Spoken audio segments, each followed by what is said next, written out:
What is up, guys? Welcome back to the channel. Today's reaction video is Kobe Bryant's beef with Ray Allen was short but haunted Kobe for years. Now, I obviously know who Kobe is, and rest in peace. From what I've seen of him doing these reaction videos and a little bit of what I knew about him before as well, fantastic basketball player, a role model for millions, like thousands of millions of people, and he seems like an absolute overall great guy. So rest in peace, Kobe. Such a shame, obviously, that disasters like that happen. Ray Allen, I don't know much about him. I have heard of him on doing these reactions. I think we may have covered him here and there, tiny bits, but I don't know too much about him, and I didn't know anything about this beef at all. So let's get into it. Apparently it haunted Kobe for years, which is never a good thing when you're looking back and it's haunting you. I'm not sure what aspect is going to haunt him, but this video is here to tell us. It's a secret-based one. Awesome channel. Their links will be in the description to check them out. Hit that like button if you want to see more basketball content. I know people have been asking for it as well, and I'm trying to mix myself. I do need to bring some more baseball as well. That's definitely going to be a comment on this video, but it will come, I promise you guys that. So smash that like button, hit that subscribe button if you're new around it. I'd seriously appreciate content every single day. And let's check it out. Kobe Bryant's beef with Ray Allen was short but haunted Kobe for years. What we got? It's easy to forget now, but Kobe Bryant and the Lakers kinda sucked for a few years. We now know Kobe as a legend and as a career Laker, but his legacy and his commitment to the franchise were genuinely fraught for a few years there. Oh, and wow. One man saw it all coming. Ray Allen predicted that bad era in Lakers history with unbelievable accuracy, and his prophecy made Kobe mad. The careers of Ray Allen and Kobe Bryant were intertwined from the beginning. In the 1996 NBA draft, Allen went 5th and Bryant went 13th. Both immediately got. That is mental, but again, because of your system, the way you guys do it, which I absolutely love your system, you're giving youngsters a chance. You give him the money to youngsters as well. You're breeding your fellow countrymen, you know what I mean? Obviously, not all of them are from America coming through the draft, but a lot of them are. And it's an awesome system. I seriously rate it. But the fact that it can go horribly wrong for someone picking the number one, because at the end of the day, it is, you never fully know. You can look at all the data, you never fully know. And then someone with a 13th pick has gone, yeah, we'll have a look at Kobe Bryant. And then he just turns into that absolute legend. You know what I mean? When number one could have gotten the entire time, it is like, wow. Just literally a lottery at times. It is mental. Got traded. Allen was a 21-year-old college All-American, and Bryant was an 18-year-old high school kid, but they were about the same size, played the same position, and had pretty comparable games. That year, they faced off in the rookie game at All-Star Weekend, and both made the All-Rookie second team. Oh, wow. They both participated in the 1997 dunk contest, although Kobe's performance was a hell of a lot better than Ray's. Missed his third dunk. Allen got you don't cast want to be as missing Jesus Shuttlesworth in Spike Lee's He Got Game, but only because Kobe passed on the role. Kobe didn't even go see the movie. Allen was the more productive player early on, mostly because Kobe was super young and coming off the bench for a good team. Okay. By 2000, Allen had grown into a regular All-Star, but Kobe was blossoming into the co-star of a perennial champion. Though perceived by many as Shaq's sidekick, Kobe was truly an elite player. And while Kobe collected rings, Allen's own contender fell short, then fell apart. The Milwaukee Bucks, with Glenn Robinson and Sam Cassell by Ray's side, reached their zenith in the 2001 Eastern Conference Finals. Allen balled the out in that series, but the Bucks fell to Philadelphia in 7 games, squandering an opportunity to face Kobe's Lakers in the NBA Finals. That Eastern Conference Final featured notoriously lopsided officiating, and both Allen and Coach George Karl were fined heavily for alleging a league conspiracy to get Allen Iverson and the Sixers into the finals instead of them. And that would be the end. I mean, again, I don't know too much, but I did watch an Allen Iverson documentary once, and I was super entertained by that, but didn't the league hate Allen Iverson? Him bringing kind of like the more tracksuit, kind of like not as professional vibe to it? I may be wrong, this is just what I'm remembering. So surely they'd want him out. They wouldn't want him in the finals. Or maybe this was a bit after. Let me know in the comments, because I do remember it saying that everyone would rock up in suits and stuff like that to the game, and then he'd rock up in a tracksuit, and people didn't like it and stuff like that. It was kind of different culture. Let me know in the comments, because I thought the league hated him for a point, but maybe I'm wrong. Maybe I'm completely wrong. For Milwaukee's Big Three, as Robinson was traded after feuding with Karl, and Allen was traded after feuding with Karl. Kinda seems like you're the common thread here, George. Anyway, Allen ended up in Seattle with the Sonics, and a year later, Kobe ended up without Shaq, or Phil Jackson, or these guys. This was all so weird. And this brings us to October 2004. Beef time!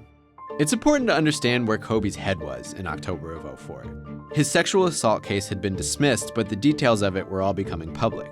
Okay. Phil was off promoting a book that addressed Kobe's trial, detailed the animosity between Kobe and Shaq, and called Kobe uncoachable.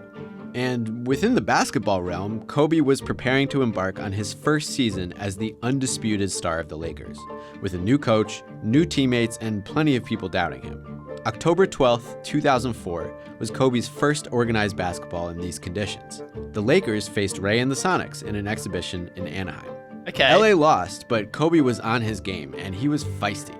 He talked trash with Allen, he reportedly hit Allen with an elbow in the jaw during play, and he absolutely smashed this layup attempt. Yeah, this isn't a preseason game.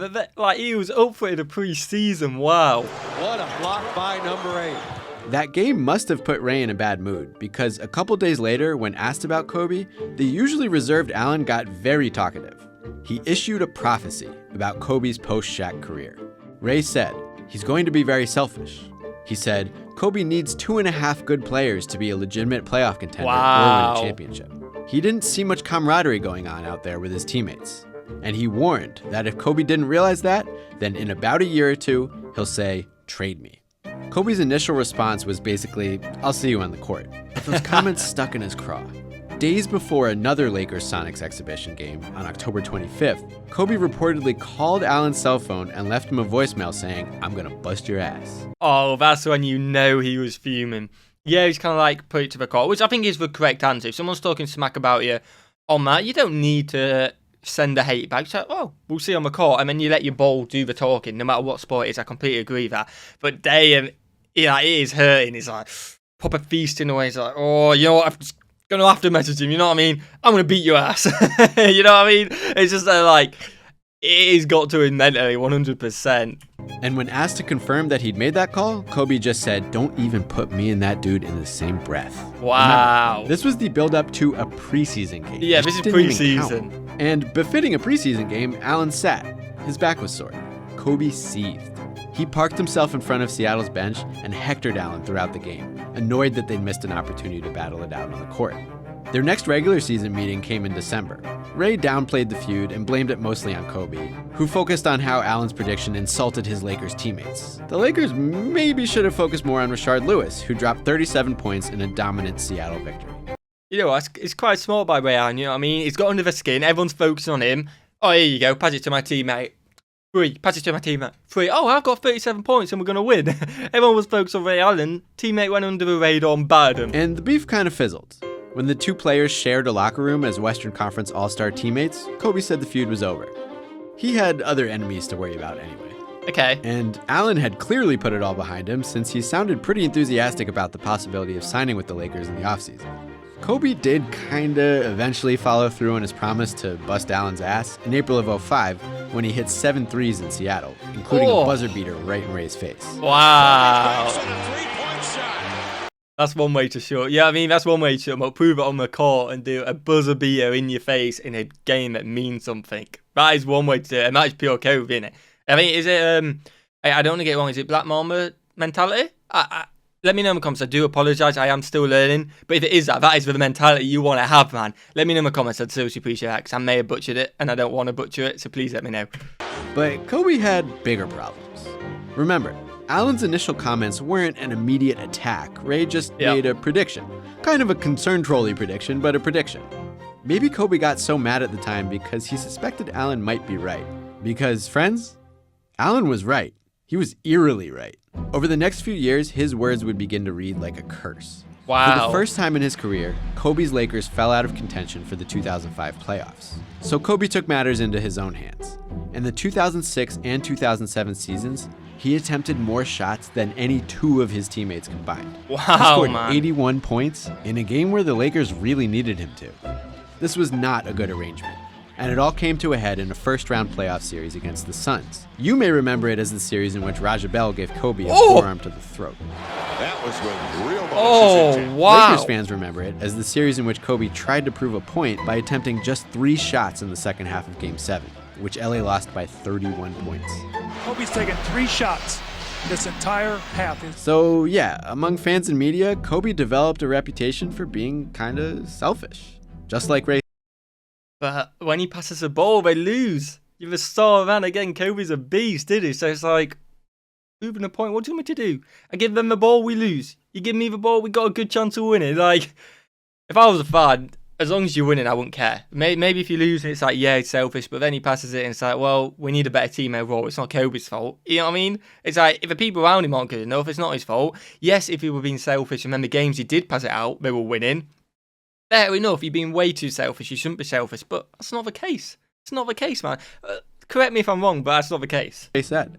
Kobe's Nike ads steered into the hate. Hate that. Hate it with all your heart. Of course, Kobe would just tell you his teammates were very bad, which, yeah, remember the Allen quote about camaraderie? We didn't have much of a relationship or a friendship, but who did at that time with Mr. KB. And after another first-round exit at the hands of the Suns in 07, Kobe demanded a trade, just like Ray predicted. Kobe immediately withdrew the trade demand, but that counts. That still counts as fulfilling the prophecy. Technically it does, yeah. And we are not done with the prophecy. By 2008, the Lakers had improved a lot in Phil Jackson's second stint. Kobe didn't have to break scoring records for LA to win. What a delivery by Kobe Bryant. And in February, they added Pau Gasol, a legitimate second star to take some weight off Kobe's shoulders. LA fully regained contending form and made it all the way back to the finals against the Celtics, who now employed Ray Allen. But Kobe insisted he and Ray had made up. Anyway, Ray was now a clear co-star, a third option behind Paul Pierce and Kevin Garnett, and it was going great. The Celtics were more than LA could handle. Allen dropped 7 3-pointers in a blowout championship-clinching Game 6 win. Wow. Ray Allen, wide open three. Bang! But we are not done with Ray's prophecy. No, madam. The Lakers made it all the way back to the finals in 2009, and this time they won, defeating the Orlando Magic. Kobe was, of course, the leader of that 08-09 team. He had to have more than 2.5 stores. Yo, Ray Allen, man. A man wiser than his age. But Gasol was an all-star as well. Lamar Odom was a very productive sixth man. And Andrew Bynum had his best season to date, though he missed over 30 games because of a knee injury. In other words, it would only be slightly reaching to say Kobe needed precisely 2.5 good players to win a championship, just like Ray said. And if that didn't break the curse, then the next championship against Ray Allen and the Celtics did. Despite Allen's 8 3-pointers in Game 2, the Lakers beat Boston in 7 games to win the 2010 NBA championship. Wow. Getting a ring at Ray's expense had to feel good, but there's scant evidence that Kobe still had any hard feelings for the speaker of the prophecy. It was more of a respectful rivalry by then. When Ray broke Reggie Miller's career 3-point record in 2011, he did so with a tiny bit of help from Kobe's weak closeout. Kobe professed his admiration for Ray after that game. So congratulations. I mean, it's mutual respect kind of thing. Yeah, fair play. You know, you can have a bit of beef. You can hug it out. You can play on the same team. And you can get on with life and be happy and have respect and be happy for each other.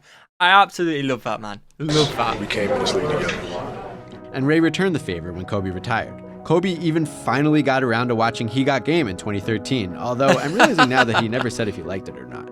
But yeah, any animosity between these two NBA legends is a thing of the past. The actual meat of this beef only existed for a matter of weeks after Ray Allen's prophecy. But Came the true though, his aftermath of prophecy, the way those words haunted the next 5 years of Kobe's career remind us that the aroma of beef can stick with you for a while. Hey, thanks for watching. Oh, let us know if you enjoyed that one by Secret Base. I really enjoyed it. Again, they go into so much detail about stuff which I never knew about, but it's always an awesome video, if you know what I mean, and you guys were always telling me to check out more. So let me know any other Secret Base videos in the comments below. Any other basketball videos, any other sport videos as well. I'd seriously appreciate that. Make sure you hit that like button, guys. Hit that subscribe button as well. You're absolute legends, and I will see you guys in the next one. Peace.